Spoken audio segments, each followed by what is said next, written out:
because we don't poop or fart out of our butt.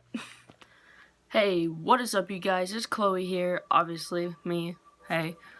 So I'm making this video because a lot of people don't know what types of bags to use when they have a colostomy bag and whatever. I'm gonna tell you what my opinion is on my favorite one and why it's my favorite one, and I'm also going to insert a video at the end of my actual stoma with the wafer around it, so if you don't want to see that part of the video, I wouldn't suggest watching this whole thing because that is going to be at the end. So if you've never seen a stoma before and you want to see one, watch to the end of this video, and if you're afraid to see a stoma, do not watch this full video because it could possibly, I don't know how you feel about it. But anyway, let's get down to it.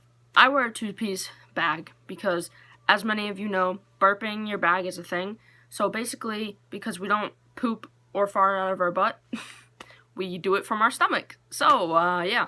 So the bag fills up with air, obviously. And so basically burping, you want to open the bag somehow and let the air out, which is called burping. Well, I have a two-piece bag, so normally I just open the little part at the top where it's connected to the wafer and let the air out instead of just unvelcroing the whole thing and letting air out.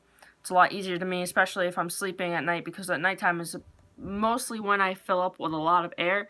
They actually have said, there's someone who said this, doctors and such, to take a little needle and poke a hole in the top, not so much that's going to make a mess, but so when you're sleeping the air gets out, basically. I haven't tried it yet because I'm not really comfortable with that, because I just worry that it's going to leak in my sleep and stuff like that, which is not the best thing in the world, because I've had leakages and stuff like that, so I know how gross and annoying that can really be. But I wear a two-piece with the tape because sometimes I have a lot of trouble sticking the bags to my skin. I have yet to post a bag changing video on here because I'm not comfortable enough with my stoma publicly to do that. Eventually I will get there and I will get that video out for you guys, especially because I know when I was trying to decide to have the surgery and things like that, and afterwards, I would watch people on YouTube or Google to see how they changed their bags, to see if maybe it's easier to do it the ways other people were doing it. It's a lot helpful, I should say it's more helpful to watch and see other people doing things that you're going to have to do, other than just jumping right into it and not having a clue.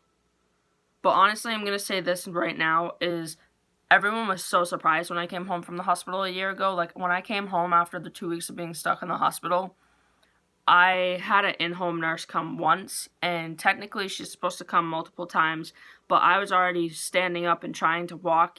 Even though I was sore, I was still doing these things, and I changed my bag in front of her, and I did it perfectly fine, like I knew how to do it.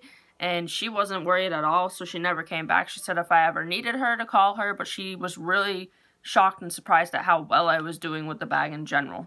So I think really the only reason why I was doing so well is because I had complications and I got stuck in the hospital longer, so I had more bag changes than a normal person would before coming home.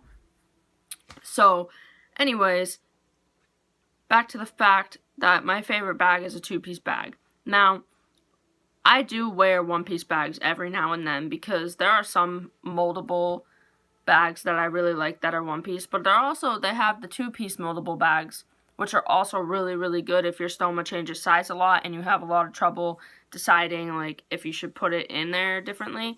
So I've noticed my stoma ranges from like 38 millimeters to sometimes 44 millimeters, depending on the day.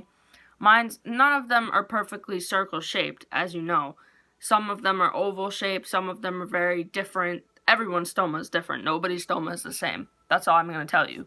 And that's the one helpful thing that you need to know before going out and buying supplies, is basically you have to test out all these supplies and figure out which one you like and which one works best for your stoma and your stoma only.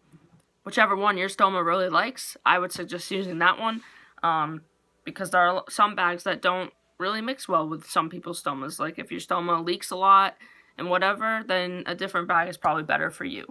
So I'm going to insert this video now, so I'm just letting you know that if you do not want to see this next clip, then stop the video here, and I love you all, and thank you for watching.